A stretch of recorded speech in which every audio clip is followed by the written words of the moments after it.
Now, most people enter a market because they see a trend, but the smartest people I've met, they enter because they see a gap. They see something broken, they see something missing, they see something that everyone else has stopped looking at.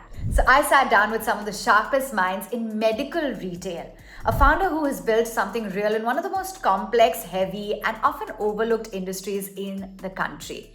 And what he told me changed how I think about building a business completely. So I spoke to an entrepreneur who has actually become a genuine leader in the medical retail space in India. And I want to be honest with you.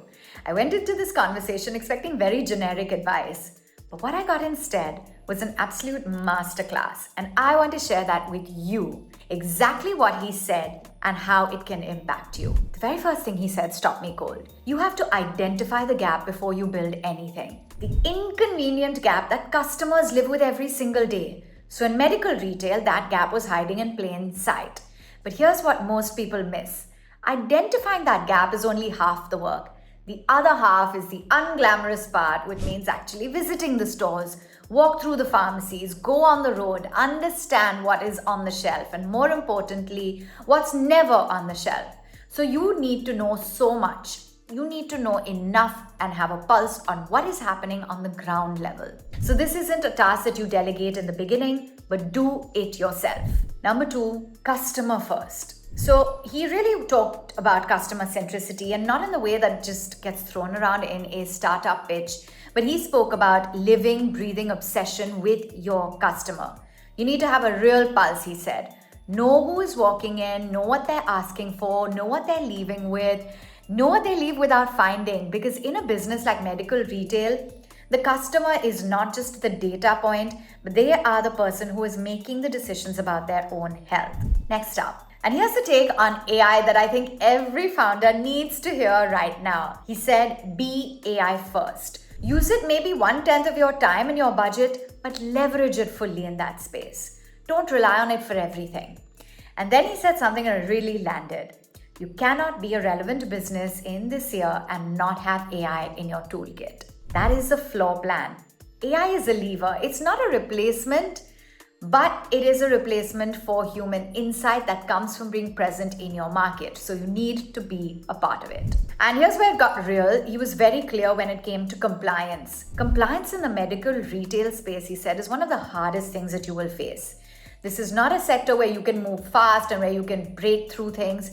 Regulation is constantly evolving and it is unforgiving. So his advice, he said, build compliance into your DNA from day one, not as a box to tick, but as a genuine operational priority. People management, he said, is another critical piece. Building your team is not a nice to have. It is a make or break decision that you will make 100 times. And then he dropped something from a Stanford professor that I haven't been able to stop thinking about. He said that the number one reason that founders fail is co-founder conflict. It's not funding, it's not your market fit, but it is co-founders conflicting. So his advice was very direct. Make sure that your co-founders' skill sets are completely different from yours. You want something that's complementary, not competing. And then communicate obsessively with that partner, constantly, before the things get hard, not after. And on raising external capital, he was refreshingly direct. He said taking outside money means you have an obligation to return it. It is painful. It changes everything about how you run your business. So his message was don't raise. It was understand what you're signing up for before you sign the dotted line. Read your shareholder agreement, read every line.